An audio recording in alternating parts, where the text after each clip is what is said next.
Reunification is the method by which we safely get students reconnected with their parents and reunify them. The standard reunification method was actually created by the I Love You Guys Foundation.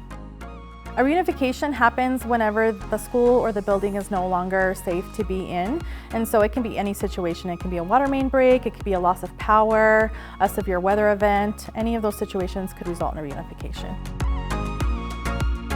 As soon as we're notified of reunification and we know where the students will be staged and where parents need to be, we will send out a text message through our communication center or dispatch center. So you want that to go out now? Yes, please. Timestamp that at 8:58.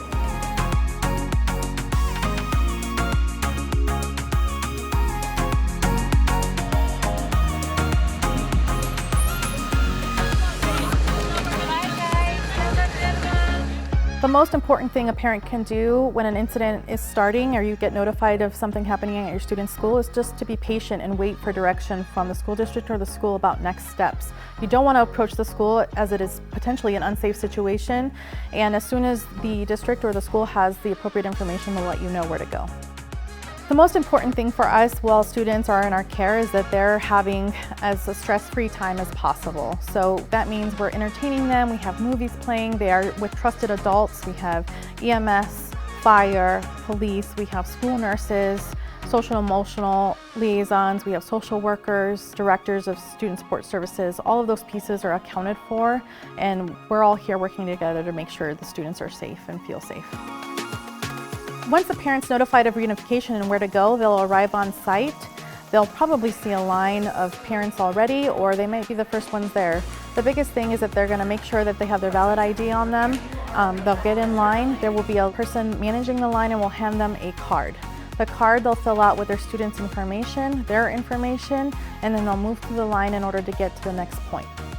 A guardian or parent that's coming to reunification should make sure that they have a valid ID, and that can be a driver's license, a state-issued ID, anything with a name and a picture.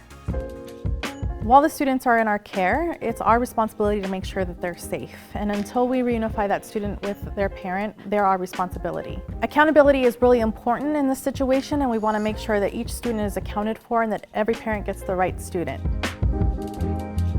Staff will verify that the student is on site and ready to be reunified. We'll call for that student, and as a parent moves down the line, the student is called over.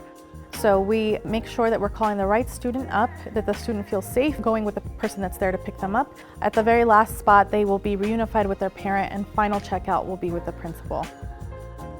So this process might take some time, but it's going to ensure that your student is safe and that we get them to you safely. There are a lot of situations where a student may not be able to take their vehicle home after an incident, whether that be because there's a gas leak in the area or an active crime scene, or the traffic is blocked off. A student who drives may need to be reunified off-site with the rest of their peers. It's important to set up a system with your student when an emergency happens around how often you will text each other, whether that be every 10 minutes to check in or even longer than that. But the most important thing is that we keep networks clear for emergency notification. The most prompt and accurate way to make sure that you're being notified of incidents like a reunification is to ensure that you're following your district's procedure to update your contact information.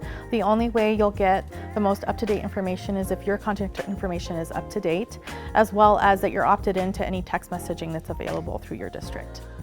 Your child's safety is our #1 priority, and we want to make sure that this process is a positive one for both the parent and the student.